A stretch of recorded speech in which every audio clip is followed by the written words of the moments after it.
নমস্কার, সুপ্রতিম স্টেডি লাইফে আপনাদের আবারও স্বাগত।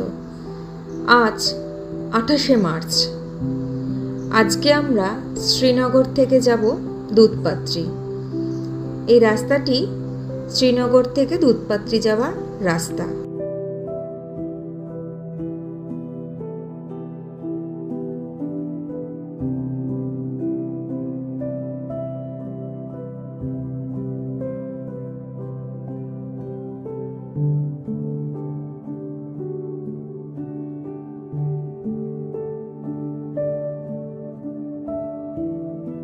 যদি কাশ্মীরের ভিড় থেকে দূরে প্রকৃতির মাঝে এক শান্ত পরিবেশে কিছুক্ষণ কাটাতে চাই বা আপনারা যদি কাটাতে চান, তবে দুধপাত্রি আপনাদের জন্য আদর্শ জায়গা হবে।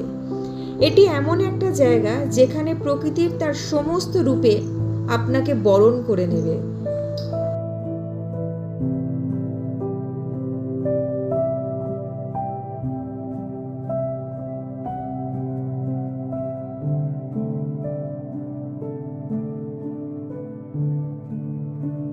এখানে রয়েছে সবুজ উপত্যকা, শীতল ঝর্ণা, নদী আর স্নো ভিউ, কিন্তু সবগুলো কিন্তু সিজন ওয়াইজ।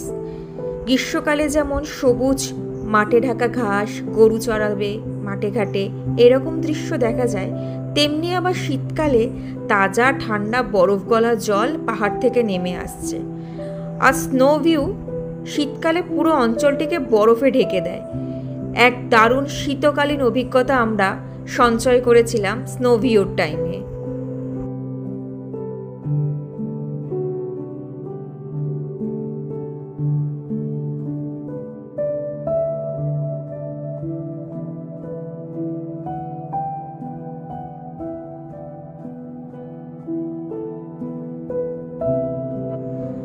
দুধপাত্রি জম্মু ও কাশ্মীরের বাডগাম জেলায় অবস্থিত। এটি শ্রীনগর থেকে প্রায় 42 কিলোমিটার দূরে এবং প্রায় 8,957 ফুট উচ্চতায় অবস্থিত।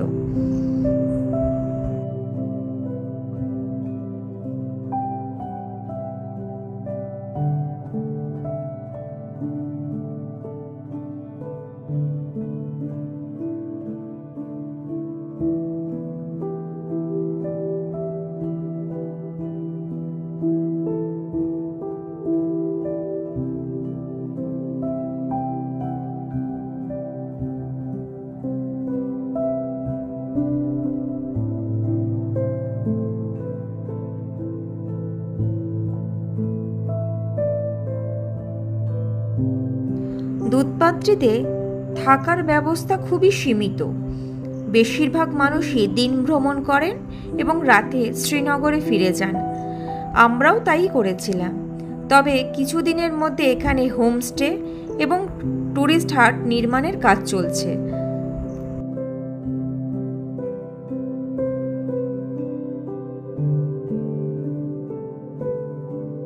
দুধপাত্রি মানে দুধের পথ। একে এমন নাম দেওয়া হয়েছে কারণ এখানকার পাহাড়ি নদী ও ঝর্ণার জল এতটাই স্বচ্ছ ও সাদা, যেন দুধের মতন বইছে। দেখে সেটাই মনে হয়। চারিদিক সবুজ ঘাসের চাদর, পাইন ও দেবদারুর গাছ, বরফে ঢাকা পাহাড়, সব মিলিয়েও যেন এক স্বর্গীয় দৃশ্য।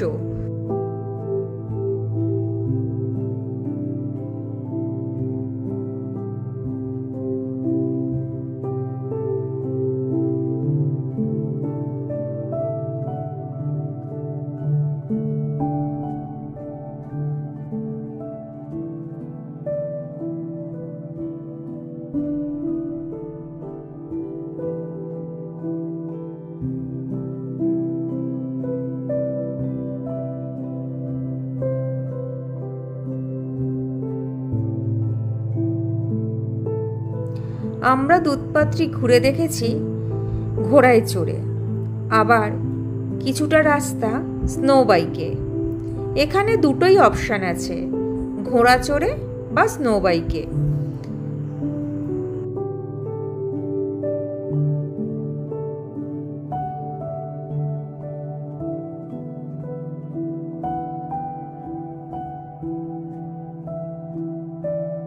ঘোড়া থেকে নেবে এই পুরো সৌন্দর্য উপভোগ করব বলে কিছুটা পথ আমরা সবাই মিলে হেঁটেই এগোলাম।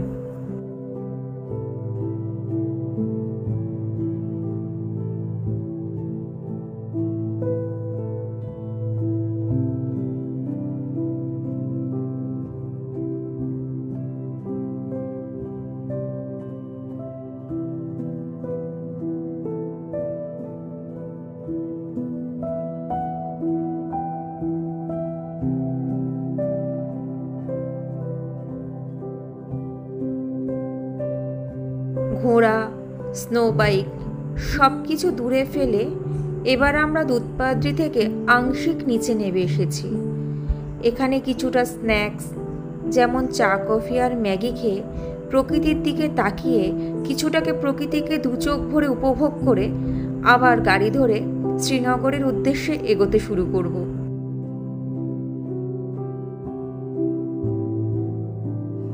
দুধপাদ্রির ভিডিওটা আজকে আমি এখানেই শেষ করলাম।